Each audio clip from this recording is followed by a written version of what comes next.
very warm welcome to Vicky Kaushal in this city of Jammu. Thank you.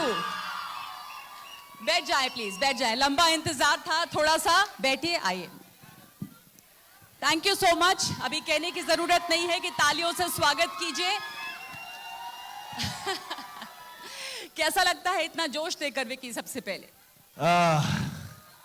नमस्कार, सलाम, आदाब, सत श्री अकाल, गुड मॉर्निंग. Thank you. बहुत अच्छा लग रहा है यहाँ पर आकर. ये जम्मू में मेरा फर्स्ट टाइम है.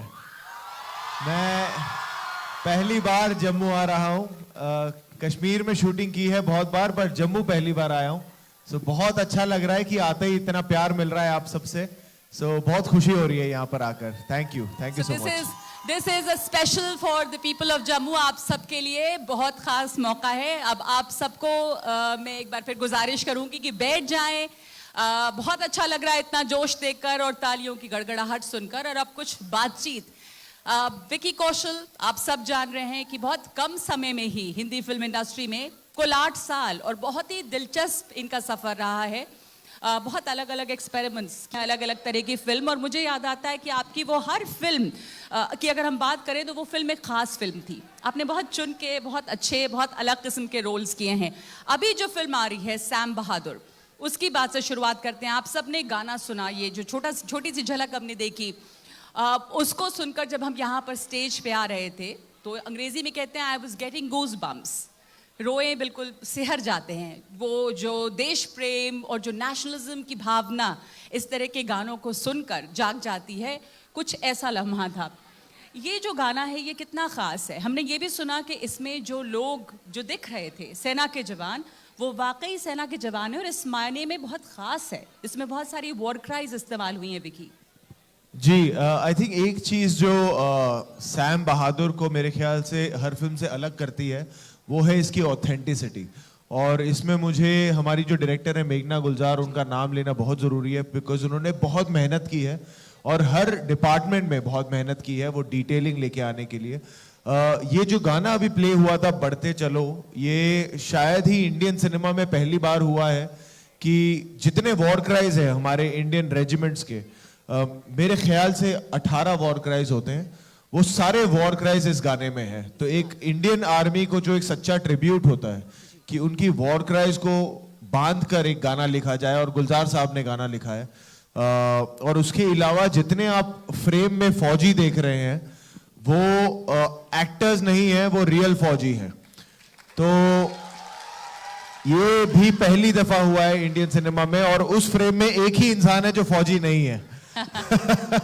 तो मुझे हमेशा ना बड़ा डर लगता था कि जब मुझे एक्टिंग करनी होती थी रियल फौजी के बॉस बनने की, तो एक्शन और कट के बीच में तो मैं ऑर्डर दे देता था, पर जैसे ही डायरेक्टर कट बोलते थे तो मैं बिल्कुल फौजियों के पास चला जाता था कि साहब कुछ गलत हो जाए तो बता देना, मैं कुछ मिस्टेक नहीं करना चाहता. सो या, it was special in many ways. तो ऐतिहासिक है ये भी कि पहली दफ़ा एक ऐसी फिल्म और ये गाना है जिसमें तमाम वो लोग जो नज़र आ रहे हैं एक को छोड़कर बाकी सब फौजी हैं. बेहद ख़ास है ये. Sam Manekshaw, field marshal Sam Manekshaw, एक लेजेंडरी शख्सियत. हम सब लोग स्कूल के दौरान पढ़ते रहे, जीके के क्विज़ेस के लिए पढ़ते रहे, इनका नाम याद रहा सबको. सैम मानेकशॉ जैसे लेजेंडरी शख्स के रोल को प्ले करना बहुत ख़ास होगा आपके लिए. It must have been a great honour, I am sure. तैयारी कैसी रही उसकी? क्या ख़ास करना पड़ा आपको? पहले तो जैसे जो मेरी जो मुझे जानकारी थी सैम मानेकशॉ सर के बारे में, वो मेरे माता पिता के थ्रू थी, क्योंकि मेरे मम्मी डैडी पंजाब से हैं. पंजाब में एक डिस्ट्रिक्ट होशियारपुर है, तो गांव मेरा होशियारपुर से है. तो उन्होंने 71 की जंग बहुत नज़दीकी से देखी है. तो वो मुझे हमेशा कहानियां सुनाया करते थे सैम सर के बारे में. ये पता था कि पहले फील्ड मार्शल रहे हैं, जो एक हाईएस्ट रैंक है इंडियन आर्मी में, जो अब वो वैलिड भी नहीं है, वो देते भी नहीं है रैंक. और आर्मी चीफ रहे हैं हमारे. पर उससे ज़्यादा जो उनके लाइफ के पहलू हैं, जो डिटेल्स हैं, वो मुझे भी नहीं पता थे. जब पहले मुझे ये रोल मिला तो एक खुशी थी कि बहुत बड़ी अपॉर्चुनिटी मिल रही है एज एन एक्टर. पर उसके बाद में जो उस रिस्पॉन्सिबिलिटी का एहसास हुआ कि ये इन्होंने जो लेगेसी पीछे छोड़ी है one of the most decorated army officers of our country. 40 साल उन्होंने यूनिफॉर्म पहनी है, 5 जंग लड़े हैं उन्होंने. तो जैसे जैसे मुझे वो एहसास हुआ तो उतना डर भी लगना शुरू हुआ. तो देयर वर मेनी थिंग्स कि वो चलते कैसे थे, वो बात कैसे करते थे, उनका ऑरा क्या था, उनमें एक कमाल का करिश्मा था, विट था, ह्यूमर था. तो वो सारी चीज़ों को पहचानना, जानना, अपने अंदर बसाना बहुत मेहनत गई. उनकी परिवार वालों से मुलाकात हुई, उनके साथ वक्त बिताया और बहुत रिसर्च ओरिएंटेड प्रेप किया. जी जी, काफ़ी इसमें मेहनत करनी पड़ी और आपने आर्मी के साथ भी ट्रेनिंग भी की. कहाँ पे ट्रेनिंग हुई, कैसी ट्रेनिंग थी? मैंने एक्चुअली उरी के वक्त मुझे बम्बई में 7th सिख रेजिमेंट पोस्टेड थी वहाँ पे. तो तब 3 महीने हमारी बूट कैंप ट्रेनिंग उनके साथ नहीं थी. 3 महीने बूट कैंप ट्रेनिंग अलग हुई थी, फिर 10 दिन उनके साथ ट्रेनिंग हुई थी 7th सिख रेजिमेंट से. और इस बार मैं इससे पहले मैं 4 दिनों के लिए मुझे पूना में एक मराठा रेजिमेंट पोस्टेड थी तब, तो अब मुझे पता नहीं है, पर उनके साथ फिर मैंने 4 दिन वक्त बिताया था. तौर तरीके समझे थे, सीखे थे. और पर ज़्यादा it was always research oriented. इसमें ज़्यादा फिजिकल प्रेप नहीं था जितना उरी में फिजिकल प्रेप था, because it was more operation oriented. यहाँ पे more it was research oriented कि वो जैसे सेकंड लेफ्टिनेंट से फील्ड मार्शल हर रैंक उन्होंने कवर किया है, तो हर रैंक की अपनी क्या ड्यूटीज़ होती हैं, जूनियर्स के साथ कैसे होते हैं, जूनियर सीनियर्स के साथ कैसे होते हैं, तो वो सारे पहलू समझने ज़रूरी थे. सेना के साथ इतना करीब वक्त बिताना कैसा तजुर्बा था? वो मुझे ऐसा लगता है कि एज अ सिविलियन सबसे बड़ा अगर अवार्ड आपको मिल सकता है वो ये है कि अगर आर्मी आपको अपना मान ले. वो बहुत बड़ा अवार्ड होता है. And I have been very very lucky कि I have been on the receiving end of that acceptance from the Indian Army. मुझे चाहे वो उरी हो, चाहे अब सैम बहादुर हो, मुझे हमारे देश के रियल हीरोज के साथ इतना इंटरैक्ट करने को मिला है और उस बात की मुझे दिल से इतनी खुशी है, क्योंकि मैं हमेशा जब भी उनके साथ बैठता हूँ, मिलता हूँ, बात करता हूँ, I am left so inspired and so motivated by their stories. उनका कोड ऑफ कंडक्ट जैसा है, उनके एटिकेट्स जो हैं, मैनर्स जो हैं, लाइफस्टाइल जो है, हर चीज़ मुझे इट जस्ट फैसिनेट्स मी. और मुझे बहुत बहुत बहुत अच्छा लगता है उनके साथ वक्त बिताना. This is why मैंने कहीं सुना that you known as the blue-eyed boy of the Indian Army. I hope so. I hope so. बिल्कुल, आर्मी ने आपको एक्सेप्ट किया जैसा आप बता रहे हैं. ये जो फिल्म है सैम बहादुर, जो फिल्म आपकी आने वाली है विकी, वो 1971 का जो युद्ध है भारत पाकिस्तान और जिसके बाद में बांग्लादेश अस्तित्व में आया, हम सब जानते हैं कि ये इसकी पृष्ठभूमि है, उस युद्ध की कहानी भी है. तो 71 वॉर जो है उसने बहुत लोगों की जिंदगियां बदली. लोग दूसरे देश में आके बसे, परिवार उजड़े, बसे, ये तमाम चीज़ें हुई. इस फिल्म को करने के दौरान किस तरह के तजुर्बे हुए आपको, क्योंकि बहुत डेप्थ में आपने रिसर्च भी की होगी और वो पूरी चीज़ें एक तरह से, was it like reliving the whole thing? See, because the film is Sam Bahadur, इसमें जितने जंग के वो हिस्से रहे हैं वो सबको उनके नज़रिए से देखा गया है कि उनकी इन्वॉल्वमेंट कैसी थी, उनका उस पर प्रभाव क्या था.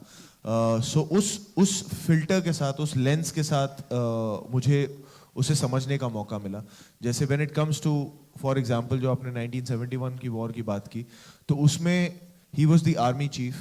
तो एज ए स्ट्रैटेजिस्ट जो उन्होंने, जैसे अब तो ये कॉमन नॉलेज है कि जैसे अप्रैल में ही 1971 अप्रैल में ही इंदिरा गांधी जी ने उनसे कहा था कि वॉर कर लीजिए आप, कि आप जाइए और ये लड़िए. And he had said no, because हमारे क्लाइमेट हमारे फेवर में नहीं थे, रिसोर्सेज फेवर में नहीं थे, काफ़ी चीज़ें प्रॉब्लमेटिक थी. एंड ही सेड कि we need time and if I get time I will make sure we win the war. और उस जंग के लिए भी उन्होंने 1.5 महीने मांगे थे कि जंग ये 1.5 महीने में हम जीत जाएंगे, वो भी उन्होंने 13 दिन में जीत के दिखाई थी. और 93,000 प्रिजनर्स ऑफ वॉर जो आज तक की हिस्ट्री में कभी नहीं हुआ है. And then to give them the respect of soldiers and then send them back to their own country. It is only Sam Manekshaw sir who could have done all of this. So it is the strategy behind that. So मुझे वो सारी चीजें समझना उनके perspective से it was a huge honor. आपने जब से शुरुआत की हिंदी फिल्मों में काम करने की, बहुत शुरुआत में भी मैंने कहा कि बहुत ही दिलचस्प सफ़र आपका रहा है। अगर लोगों को पता चलता है कि विकी कौशल इस फिल्म में काम कर रहे हैं तो एक उम्मीद रहती है कि शायद फिल्म अच्छी होगी और कुछ अलग होगी, क्योंकि आप मसान देखें, आप राजी देखें, आप उरी देखें, सरदार उधम देखें, अब ये फिल्म, तो तमाम फिल्मों में कहानी है, कंटेंट है बहुत अच्छी, और आपको लकीली स्टीरियोटाइप नहीं किया गया एज अ रोमांटिक हीरो और as an action hero. You keep changing. ये जो फिल्म थी ये कितनी ख़ास थी? अभी तक जो आपने फिल्में की हैं, अगर आप देखें तजुर्बे के हिसाब से, आई नो बहुत मुश्किल है चुनना कि आपकी कौन सी फिल्म सबसे ज़्यादा आपको पसंद है, and I think it's too early for you to answer that, पर फिर भी तजुर्बे के हिसाब से कितना ख़ास था ये करना? बहुत खास था, बहुत खास था, बिकॉज ये इंसान बहुत खास थे। ऐसे मौके किसी भी एक्टर के जीवन में ना एक आधी बार ही आते हैं, जब उनको एक ऐसी जिंदगी जीने का मौका मिलता है। मेरे लिए इंडियन आर्मी यूनिफॉर्म पहनने का मौका मिलना ही बहुत बड़ी बात होती है। फिर जब इंडियन आर्मी यूनिफॉर्म पे सैम मानेकशॉ सर का प्लेट लगा हो तो वो तो बहुत बड़ी बात होती है। So it was really a once in a lifetime opportunity for me. और जैसे मैंने पहले कहा था कि जब ऐसी अपॉर्चुनिटी मिलती है बहुत खुशी होती है, पर जब पता लगता है किस इंसान पे है तो डर भी बड़ा लगता है। रिस्पॉन्सिबिलिटी, बड़ी जिम्मेदारी भी आती है उसके साथ साथ। अब एक बात, जब जब सेना की आपने बात की, मुझे बहुत खुशी है कि बहुत सारे लोगों ने यहाँ पर बहुत ज़ोरदार तालियां भी बजाई, और उसी से ये सवाल मेरे जहन में आता है कि हर दौर में एक किस्म की फिल्में बनती हैं। कभी जो है वो फैमिली सोशल्स का दौर रहा, कभी जब हम बिल्कुल फ़ौरन आज़ाद हुए थे तो हमने देखा कि सोशलिज़म से जुड़ी फिल्में भी बहुत बनी, और अभी अगर हम देखें तो थोड़ी हिस्टोरिकल्स भी और कुछ नेशनलिज्म, कुछ राष्ट्रवाद के जज्बा लिए फिल्में भी बहुत बनी हैं। जो थिंक एक ऐसा माहौल भी है अभी कि ये नेशनलिज्म से जो ओतप्रोत फिल्में होती हैं वो बहुत पसंद कर रहे हैं लोग। I mean, is there like if I say resurgence of nationalism और द फीलिंग, सब लोगों में राष्ट्र की भावना हमेशा रही है, पर इस तरह की फिल्में काफ़ी ज़्यादा पसंद की जा रही हैं। जी, see the thing is I wouldn't just plainly put it in the box of nationalism. मेरे ख्याल से हमारे देश की जो हिस्ट्री है वो इतनी रिच है, और उसमें जितने हीरोज रहे हैं मेल फीमेल, वो इतनी रिच हिस्ट्री है कि it's about time that we start exploring that. बाहर वाले देशों को एवेंजर्स की जरूरत है कि वो क्रिएट करे हीरोज। हमारे देश में तो हीरोज रहे हैं, बिल्कुल, तो हमें क्रिएट करने की जरूरत नहीं है, हमें उन्हें बाहर निकालने की जरूरत है। हमारे टेक्स्ट बुक्स में ऑलरेडी है, पर वहां से निकाल के हर कहानी को किसी भी आर्ट फॉर्म में दिखाना बहुत जरूरी है। बिकॉज आजकल की यूथ में हमें इतनी इंफॉर्मेशन है सोशल मीडिया के जरिए, और ज्यादातर इंफॉर्मेशन वो काम की है नहीं।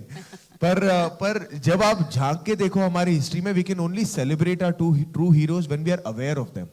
तो मुझे ऐसा लगता है कि कभी मेरे काम के जरिए मुझे जब भी ऐसा मौका मिलेगा to firstly get educated myself, and then to educate people also, and at the same time entertain them also, तो मुझे ऐसा लगता है through my work I'm serving the nation as well. बिल्कुल, आपने सही कहा, और ये सवाल भी मेरे जहन में था तो कि हमारा इतना समृद्ध इतिहास है, इतनी रिच हिस्ट्री है, पर हमने इतनी ज़्यादा, हिंदी फिल्मों की मैं बात कर रही हूँ, बहुत ज़्यादा हिस्टोरिकल्स इतनी बनी नहीं है, कहीं कुछ छूटा है, और अब लगता है कि ज़्यादा ज़रूरत है इस तरह के इतिहास को सामने लाना सिनेमा के पर्दे पर, तो वो तमाम लोगों तक पहुँचने का एक आसान जरिया बन सकता है। नहीं, देखिए इसका एक लॉजिस्टिकल रीजनिंग भी है, बिकॉज व्हेनेवर आप एक कोई हिस्टोरिकल फिल्म बनाते हो, अब वो चाहे वो प्री इंडिपेंडेंस हो, चाहे वो राजा महाराजाओं के टाइम का हो, to make a historical film it requires a certain kind of budget, and not every producer has that budget. क्योंकि अगर आप historical film बना रहे हो और real life hero पे बना रहे हो, तो वो कुछ रिक्वायरमेंट्स भी होती है कि उसको अगर सच्चा दिखाना है तो उस समय की गाड़ियाँ, उस समय के कपड़े, उस समय का माहौल, उसकी ऑथेंटिसिटी को क्रिएट करने में एक लेवल ऑफ बजट लगता है, which is not accessible to every producer. बनाना हर कोई चाहता है, पर उसे सही तरीके से बनाने के जो रिसोर्सेज हैं वो बहुत कम के पास है। पर अभी ये बात तो हो ही रही है, which I am also sensing that people are interested, the makers are interested कि let's dig our own history and find our own heroes and get the youth connected back to them, because उन्हीं से inspire होके हम आज की society को और better कर सकते हैं, हम बेटर हो सकते हैं as citizens of this country. So that change is definitely there. झिझके मत, तालियां बजाएं, जोर से दिल कर रहा है तो। नहीं, सही कहा आपने कि एक बेहतरीन जरिया है। भले ही वो बजट की कॉन्स्ट्रेंट, लॉजिस्टिक्स की कॉन्स्ट्रेंट आपने कहा, भाई बहुत सारी फिल्में इधर बनी भी, कुछ उसमें से लव स्टोरीज भी रहीं, जैसे कि बाजीराव मस्तानी हो या दूसरी जोधा अकबर हो, लेकिन पॉनी सिल्वन जैसी फिल्म पर बहुत ह्यूज बजट पर की कहानियाँ जो हैं वो सामने आ रही हैं। इनसे हटके अब ये जो फिल्म आपकी है, इसमें आपने मेघना गुलजार ने डायरेक्ट किया है, फिल्म को लिखी भी है उन्होंने, फिल्म जी, कुछ हद लिखी तक- है मेघना गुलजार, भवानी अय्यर और शांतनु ने, 3 और- राइटर्स हैं। जी, और आपने मेघना गुलजार के साथ पहले भी काम किया है। जिन जिन डायरेक्टर्स के साथ आपने काम किया है, जाहिर है सबकी अपनी अपनी खासियत, जैसे कि एक्टर्स की होती है, अपनी अपनी खासियत होती है। तो मेघना गुलजार एज अ डायरेक्टर, आपको उनमें क्या अलग लगता है? 2-3 चीजें हैं जो मैं पॉइंट आउट कर सकता हूँ। पहले तो उनकी एक सहजता है, एक सादगी है जो वो अपनी कहानियों में लेकर आती हैं और अपने किरदारों में भी लेके आती हैं। वो कहीं भी बहुत लाउड नहीं होते, कहीं भी बहुत उनके अंदर एक डिग्निटी होती है जो मुझे बहुत पसंद है, जो वो लिखती हैं, जो जैसे वो एग्जीक्यूट करती हैं।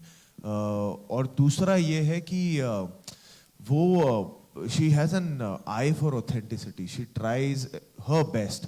जैसे इस फिल्म में भी when it came to army uniform, she made sure, चाहे वो प्री इंडिपेंडेंस हो, पोस्ट इंडिपेंडेंस हो, पीरियड स्पेसिफिक बैजेस बने, उसी फैब्रिक के कपड़े बने, उसी कलर के कपड़े बने, मेडल्स हों, वो सारे आर्मी से वेट होके आते थे और फिर वो मेडल्स चढ़ाए जाते थे, उसी रैंक के मेडल्स होते थे। सो ऑल दोज थिंग्स, चाहे बेरे पहना हो, और हमने कई बार एक अच्छा टेक भी रीटेक किया है, क्योंकि तीसरे रो में जो इंसान है जो आर्मी का रोल कर रहे हैं, उनके बैज में थोड़ा सा प्रॉब्लम था। So that level of authenticity Meghna always takes care of. So that is something that I really, really admire about her. तो सहजता, आई फॉर द डिटेल्स, हाँ, ये 2 चीज़ें हैं जो बहुत ख़ास हैं। सैम बहादुर के अलावा आपकी और भी फिल्में आ रही हैं, और ये जो लुक है वो सैम बहादुर का नहीं है। ये लोग सैम बहादुर का नहीं है। ये मैं अभी एक फिल्म जो हम शूट चल रही है मेरी, वो है मराठा के एक वॉरियर थे, छत्रपति शिवाजी महाराज के बेटे, छत्रपति संभाजी महाराज। तो अभी उस पे फिल्म बन रही है। हाँ जी, तो उनका रोल अभी अदा कर रहा हूँ, तो ये ताकि नकली दाढ़ी ना लगानी पड़े, इसलिए। चलिए, कश्मीर में आपने इस फिल्म की शूटिंग भी की थी। आज हम जम्मू में हैं, जम्मू में शूट नहीं किया, पर कश्मीर की घाटी जो है वो हमेशा से फिल्मों में इस्तेमाल होती आई। All the romantic songs that we've seen earlier, चाहे वो शम्मी कपूर के गाने हों या और, तो कश्मीर में शूट करने का तजुर्बा, एक बहुत अच्छी बात ये भी है कि कश्मीर बीच के कुछ डिस्टर्ब फेज़ के बाद अब दोबारा से ऐसे खुली है कि वहाँ पर ये सब चीज़ें हो रही हैं। उसका कुछ तजुर्बा आप हमारे साथ साझा करना चाहेंगे? How was it? एक्चुअली मैंने राजी की शूटिंग वहाँ की थी, फिर अब सैम बहादुर की शूटिंग वहाँ पे हुई है, अपना श्रीनगर में हुई है, पहलगाम में हुई है, दूधपत्री एक जगह है वहाँ, आरू में हुई है। सो कश्मीर जाने का तो मैं मौका ढूंढता रहता हूँ। मुझे इतनी खूबसूरत लगती है वो जगह, इतनी प्यारी लगती है, लोग इतने प्यारे हैं। मैं आपको एक किस्सा सुनाऊंगा। हम एक रेस्टोरेंट में गए थे खाने के लिए, तो वहाँ का मुझे वो बहुत पसंद है, क्या कहते हैं, हाक साग ना, हाँ। मुझे बहुत पसंद है। तो मैं और मेघना ही गए थे हम, और ये राजी के वक्त की बात है। तो हम रेस्टोरेंट में गए थे, हमने उनसे पूछा कि हाक साग है आपके पास? तो पहले तो वो झिझकाया, उन्होंने कहा नहीं शायद खत्म हो गया, मैं चेक करके आपको बताता हूँ। और फिर उन्होंने एक प्लेट ले आए, और मैंने कहा चलो यार अच्छी बात है, मिल गया। फिर हमने एक और मांगा, इतना स्वाद लगा। फिर उन्होंने कहा नहीं, वो एक्चुअली ना ये मेरे घर से मेरा टिफिन आया था, यहाँ पे तो खत्म हो गया था, तो ये मैंने आपको दे दिया। ऐसे तो लोग हैं, इतने प्यारे लोग हैं कि अपने घर का खाना उन्होंने दे दिया था बिना बोले। तो I always try and find reasons कि जब मुझे कश्मीर आने का मौका मिले। और अब तो ये पहली बार जम्मू भी है, तो जितना प्यार यहाँ से मिल रहा है, तो अगली बार तो मैं जम्मू भी आऊंगा 100%। और यहाँ से मेरा गांव बहुत दूर नहीं है, मेरे ख्याल से 2-3 घंटे की ड्राइव है, तो जब भी गांव आने का चक्कर मिलेगा, होशियारपुर से जम्मू आ जाऊंगा। जम्मू वालों के लिए खुशखबरी, जल्दी ही विकी कौशल को आप बार बार यहाँ पर देखेंगे। अभी हमने आपकी अभी जो आने वाली फिल्में हैं उसके बारे में बात की, आपने हिस्टोरिकल्स की बात की, अपने आने वाली फिल्म के बारे में भी बताया जिसके लिए ये लुक है। मैं आपसे ये जानना चाहूँगी कि हर किसी को होता है कि किस तरह की फिल्म पसंद है। आपको एज एन एक्टर आपने बहुत सारी फिल्में देखी होंगी। पहले तो मैं यही जानना चाहती हूँ कि were you a movie buff before you became an actor? हाँ जी, पहले सवाल जवाब कर ले। बेचारी कुछ बोल रही हैं यार, उनको सवाल तो पूछने दो। आपके पास आऊंगी, आप लोगों के सवाल भी लेंगे। मैं आपसे भी इंटरेक्ट करूंगा। जी है जी ना? जी। सब कुछ करेंगे। हाँ और आप अपने अपने सवाल तैयार रखें, एक एक सवाल पूछने का मौका मिलेगा। उनका और सवाल नहीं है, आपके पास हुक्म है। भी। मुझे पता है आपका हुक्म क्या है। तो विकी, जब आपने फिल्मों में काम करना शुरू किया, उसके पहले क्या आप फिल्में बहुत देखते थे? हाँ, हमेशा। पसंद थी आपको फिल्में देखना? हाँ, फिल्में देखना बहुत पसंद था मुझे। क्योंकि कुछ लोग होते हैं कि फिल्में देखना बहुत पसंद है, पर कुछ हैं कि शायद बस एक्टर बनना चाहते हैं और बन रहे थे। लेकिन किस तरह की फिल्में आप हर देखते? किस्म की, हर किस्म की। मुझे गोविंदा सर की फिल्में देखना बड़ा पसंद था, अक्षय कुमार सर की फिल्में, शाहरुख सर की फिल्में, बच्चन साहब की फिल्में। तो 90s की जो फिल्मों का दौर था उसी पे हम पले बड़े हैं। हाँ। तो बड़ा मजा आता था। और जब एज एन एक्टर आपको किस तरह की फिल्में पसंद है? आपने बहुत सारी एक्शन फिल्म भी की, आपने दूसरी तरह की भी फिल्म भी की है, पर कोई एक ऐसा जॉनर जो आपको पसंद हो करना ज्यादा? करना या देखना? करना। मुझे एक्शन करने में बड़ा मजा आता है। हालांकि अभी तक मौका उरी में ही मिला था, और अब जो मैं कर रहा हूँ उसमें बहुत सारा एक्शन है, पर एक्शन देखने में भी और करने में भी बड़ा मजा आता है। और जब आपने कहा कि फिल्में आप देखते रहते थे, अभी भी कुछ अब जब एक्टर हैं आप, एस्टैब्लिश्ड एक्टर, तो आप देखते होंगे, कोई एक ऐसी फिल्म में रोल देखा आपको जो लगा कि ओहो, I wish I did that? नहीं, पता है, मुझे स्ट्रेंजली ऐसा कभी नहीं लगता है, specially for films that I really enjoy. मुझे ऐसा लगता है कि यार ये इतना मैंने एंजॉय किया, मुझे इतनी अच्छी लगी, मुझे इसको कोई ना छुए। ये बिल्कुल ऐसी की ऐसी ही रहनी चाहिए। मुझे कभी वो ऐसा मन करता है कि हाँ, ऐसा कुछ मिले। हाँ। पर ये नहीं लगता कि यार ये रोल चाहिए था और इसी फिल्म में चाहिए था, ऐसा कभी फील नहीं हुआ। पर ये लगता है कि हाँ, मैं भी कुछ ऐसा अच्छा करूँ। हाँ, ऑफ कोर्स। कि आपको कुछ ऐसी फिल्म याद आ रही हो जो आपको बहुत पसंद है, या एक्टर कोई जिससे आपके, आई मीन वर्ल्ड सिनेमा भी शायद आप देखते रहे होंगे, कोई फिल्म जो बहुत आपके काफी लिए... है। मतलब मैं बहुत फिल्मों से बहुत प्रभावित होता हूँ, पर एक फिल्म है जो कई बार मैं ना ऐसे ही लगा लेता हूँ रिपीट वॉच पे। मुझे लगान बहुत पसंद है। लगान? तो लगान जब भी देखता हूँ मुझे बड़ा मजा आता है। ओके। बिकॉज क्रिकेट का भी शौक है मुझे, तो वो फिल्म में क्रिकेट भी है, मुझे बड़ा मजा आता है। ओके। अब मैं आपसे, आपकी जो जर्नी है फिल्म की, वो बहुत इंटरेस्टिंग रही है, और मैं आपके कुछ इंटरव्यूज़ देख रही थी आपसे बात करने के पहले, और पढ़ रही थी। गैंग्स ऑफ वासेपुर में आप असिस्टेंट डायरेक्टर के तौर पे थे। तो आपने सोचा नहीं था शुरू से कि आप एक्टर ही बनेंगे, बट फिल्मों में होना चाहते थे। पर उस वक्त कैसा था ये सफर? मेरे ख्याल से सबकॉन्शियसली कहीं ना कहीं तो पल ही रहा था एक्टर, क्योंकि मैं स्टेज पे हमेशा एक्टिव था। स्कूल, कॉलेज, सोसाइटी में जब भी मौका मिलता था स्टेज लेने का, मैं हमेशा एक्टिव था। पर मैं पढ़ाई कर रहा था, मैथ्स का स्टूडेंट था, साइंस का, इंजीनियरिंग की पढ़ाई चल रही थी मेरी। तो सेकेंड ईयर में हमारे फैकल्टी ने इंडस्ट्रियल विजिट पर लेकर गए कि आओ तुम्हें तुम्हारा फ्यूचर दिखाएं। तो फिर जब गया मैं किसी ऑफिस में, मैंने देखा 9 to 5 का जो वर्क कल्चर क्या है। आई जस्ट फेल्ट लाइक पहली बार मुझे जिंदगी में कुछ श्योरली लगा कि यार यहाँ मैं बिलोंग नहीं करता। यहाँ मैं पहुंच जाऊंगा, मेरे एकेडमिक सपोर्ट करते हैं, पर यहाँ मैं बिलोंग नहीं करता। तो तब तक क्या था कि तब तक मेरे दोस्त यार सब कहते थे मैं पोस्ट ग्रेजुएशन करूंगा, फिर नौकरी करूंगा। तो मैं भी यही कहता रहता था पोस्ट ग्रेजुएशन करूंगा। पर तब मैंने पहली बार सोचा कि भैया यहाँ खुशी नहीं मिलेगी तुझे, तो क्या करना है, कहाँ खुशी मिलती है? तो देन दी आंसर वाज कि हाँ यार, जब परफॉर्म करता हूँ, एक्ट करता हूँ, तब मुझे खुशी मिलती है। तो I think after in 2009 I finished my graduation and then straight came into acting. उसके लिए आपने जो पहला रोल था, ऑडिशन भी किया था आपने? हाँ, बहुत ऑडिशन किए। पहला auditions रोल क्या, मुझे जो पहला रोल बिना ऑडिशन के मिला था वो था मन मर्जियां 2018 में। उससे पहले बिना ऑडिशन के, चाहे वो राजी हो, संजू हो, मसान हो, रमन राघव हो, ये सारी ऑडिशन दे के मिली है काम। मन मर्जियां में पहली रिजेक्ट हुए कभी ऑडिशंस? हाँ, अगर 10 में सिलेक्ट हुआ, 10,000 में रिजेक्ट हुआ हूँ। बहुतों में रिजेक्ट हुआ हूँ। तो मतलब उन तमाम लोगों के लिए यहाँ पर जो इंजीनियरिंग के स्टूडेंट्स हैं और एक्टिंग भी करना चाहते हैं, this is a very good lesson कि रिजेक्ट भी होंगे और एक तो आप एक्टर भी बन सकते हैं। ये है कि ये नहीं हो सकता कि एक्टिंग भी करना चाहते हैं, फिर तो एक्टिंग ही करना चाहते हैं कि एटीट्यूड से ही आना। वो प्लान बी वाला थोड़ा कम ही वर्क करता है, क्योंकि ये बहुत टेस्ट करती है फील्ड आपके जज्बे को।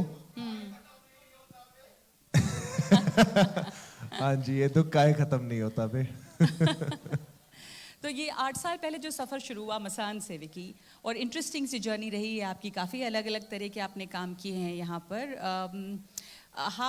When did you really realize that now you've arrived? In the sense के अब जो है आपने अपनी जगह बना ली है, आपके पैर जम गए हैं बॉलीवुड में, और आपको लगा कि अब तो बात बन गई है. मैं हर फिल्म से वो फीलिंग ढूंढता हूँ कि मुझे लगेगा आई हैव अराइव्ड, मैं वो ढूंढता ही रह जाता हूँ. मैं अभी भी ढूंढ ही रहा हूँ.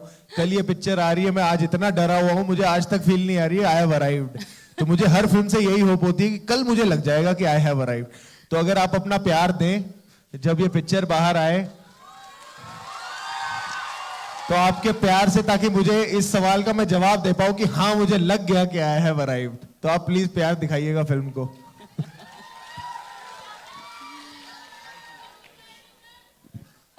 लेकिन जब फिल्में एक के बाद जब हिट होने लगी और अच्छी फिल्में हैं, तो वो लगा तो होगा कि चलिए अब ऐसा नहीं कि इंजीनियरिंग में वापस जाना पड़ेगा. हाँ नहीं, अच्छा तो लगता है. जब पहले काम ढूंढ रहे थे और मेरे सारे दोस्त जो पोस्ट ग्रेजुएशन खत्म करके काम कर रहे थे और नौकरी अच्छी चल रही थी, व्हाट्सएप ग्रुप पे सबके नई नई गाड़ियों की फोटो आ रही थी, तो वो हम यहाँ बस और साइकिल में ही अपना रिक्शा में ही घूम रहे थे ऑडिशन देते हुए.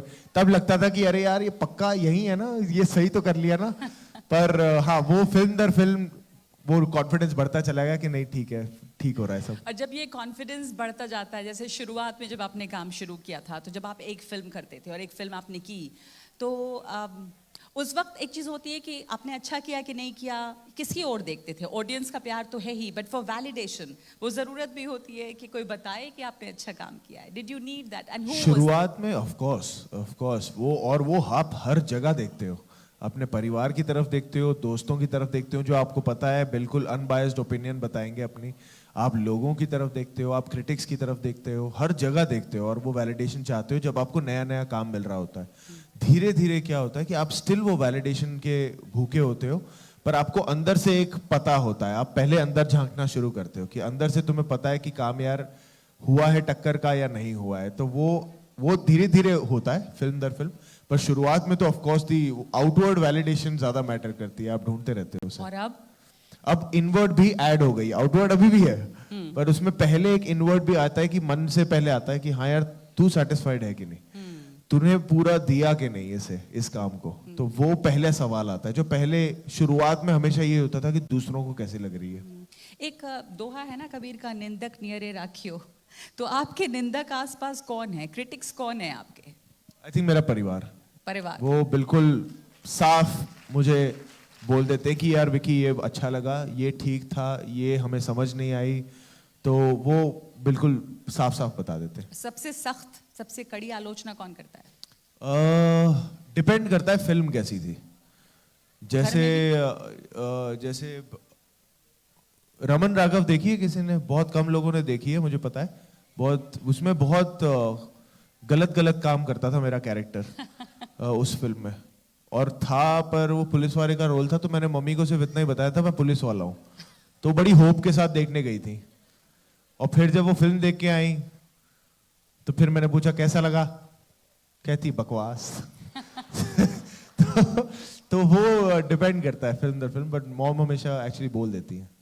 तो मॉम जो है वो आपकी सबसे सख्त क्रिटिक है? नहीं, वो साफ बोल देती है. उनको ना वो क्रिटिक्स वाली भाषा आती नहीं है. हाँ. तो वो बिल्कुल वैसे बोल देती, बहुत अच्छी है, बहुत ही खराब है, कुछ समझ नहीं आई, ऊपर से चली गई, बहुत दिल को छू गई. उनके बड़े साफ व्यू पॉइंट होते हैं. और आपके पिता, स्पेशली जब आप एक्शन फिल्में करते हैं, since he is been into action, तो उनका वैलिडेशन कितना महत्व रखता है, और क्या कहा आपकी एक्शन फिल्मों को देखकर उन्होंने?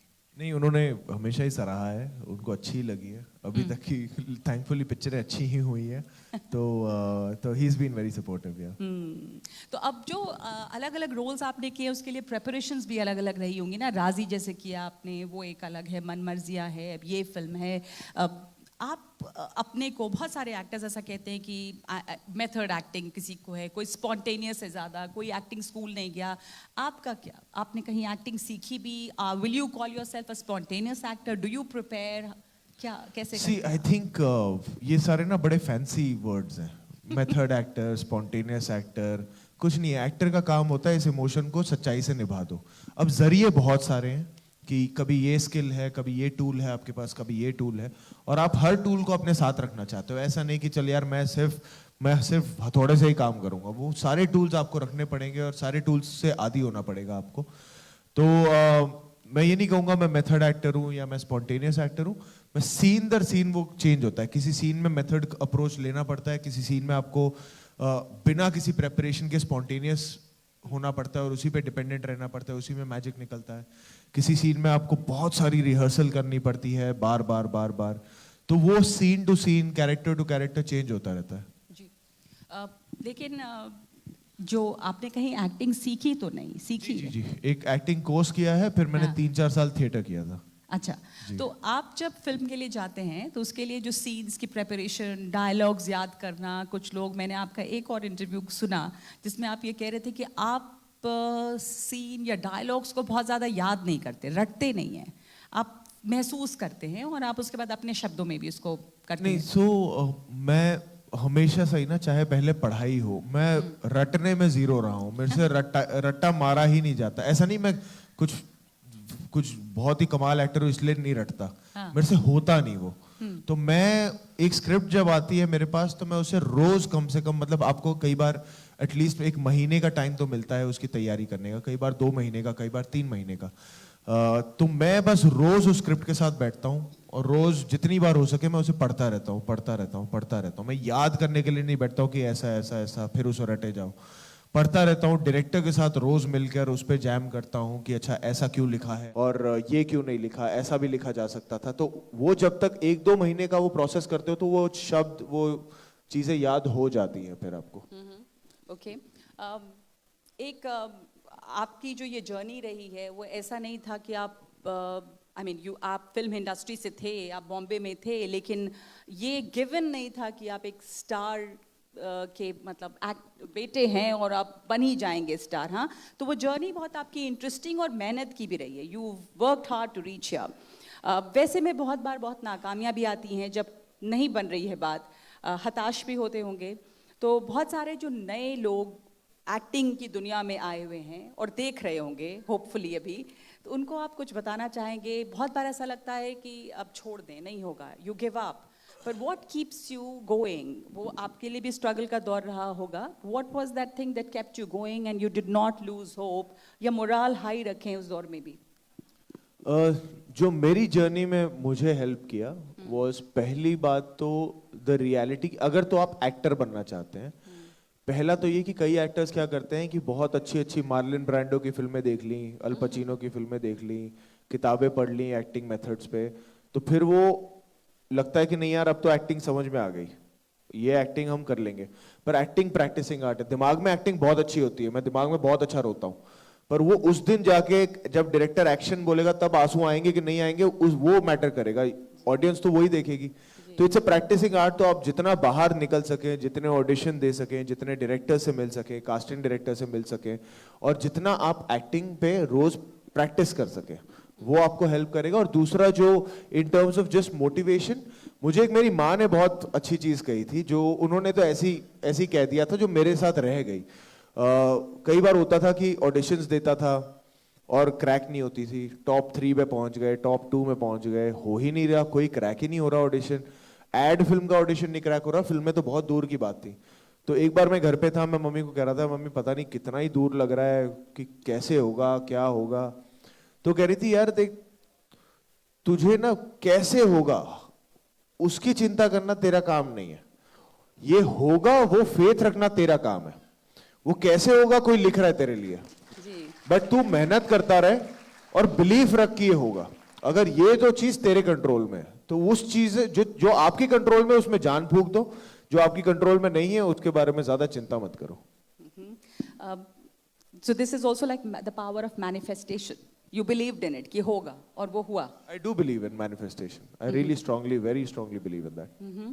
और बहुत कम समय में 8 साल फिल्म इंडस्ट्री में, कम ही समय मानेंगे आप? आपको लगता है कि 80 जी ने अब तो और आपको लगता है कि आपने जल्दी ये कामयाबी उतनी हासिल कर ली जितना शायद आपको लगा नहीं होगा कितनी जल्दी हो जाए? सी टू बी वेरी ऑनेस्ट ना, मैं इतना एनालाइज ही नहीं करता कि किया। इससे But ज्यादा अब होना चाहिए when था, you look इससे back- कम होना चाहिए था. When I look back, of course you are just full of gratitude Yeah. कि इतना कुछ हो रहा है. जब मैं वो दौर की बात कर रहा हूँ, जब ऑडिशन देते थे, दरवाजे खटखटाते थे, तब तो सोचा भी नहीं था कि 8 साल बाद ऐसा कुछ होगा, ऐसा एक रोल मिलेगा कि सैम बहादुर जी का रोल तुम्हें मिलेगा. आज तुम दरवाजे खटखटा रहे हो. तो ये तो मैं कभी अपने वाइल्डेस्ट ड्रीम में नहीं सोच सकता था. तो आई थिंक वो है ही, ऊपर वाला तो है ही जो लिख ही रहा है. जो मैं कभी अगले 8 साल अगर मुझे आप लिखने को कहोगे, उससे बेहतर शायद प्लान बना के रखे हो उन्होंने. तो मैं वो एनालाइज ही नहीं करता. मैं आज मुझे क्या करना है, आज यहाँ आना है, आपसे बात करना है, मैं इसमें अपना 100% दूंगा, पूरी तरह यहाँ रहूंगा. कल क्या होना है वो मैं कल ही देखूंगा फिर.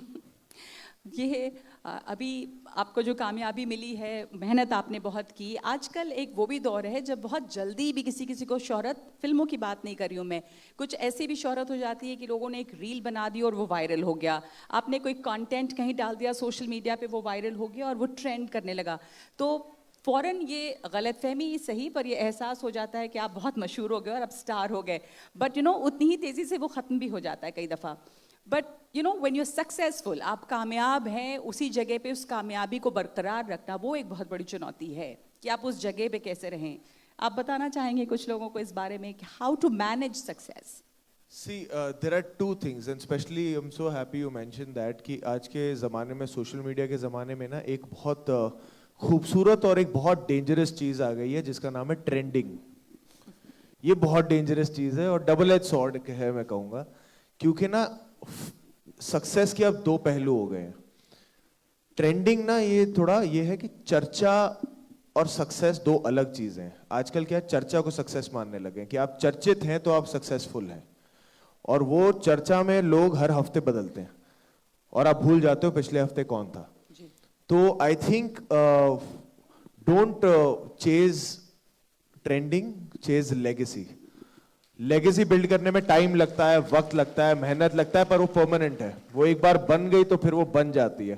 ट्रेंडिंग तो यार आज मैं हूं, कल आप होगे, परसों तीसरा कोई और होगा, तो वो चलता रहेगा. तो डोंट एम फॉर ट्रेंडिंग.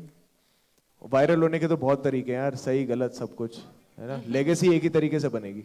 जी बिल्कुल. तो आप लोग सब ये याद रखें. यहाँ पे स्क्रीन पे मुझे टाइम आउट दिखाई दे रहा है, पर एक दो सवाल और हैं जो हम पूछना चाहेंगे. एक तो ये कि सिनेमा में जो एक्सपेरिमेंट्स हो रहे हैं विकी, बहुत अच्छा दौर मैं मानती हूँ कि सिनेमा के लिए है. बहुत सारे लोगों के पहले पास कहानियाँ होती थी लेकिन प्रोड्यूसर्स नहीं है, पैसे नहीं है और अब बना नहीं पाते थे. बट अब OTT की वजह से कई प्लेटफॉर्म्स हैं जहाँ पर आप बहुत सारी कहानियाँ कहते हैं, इंडिपेंडेंट प्रोड्यूसर्स हैं.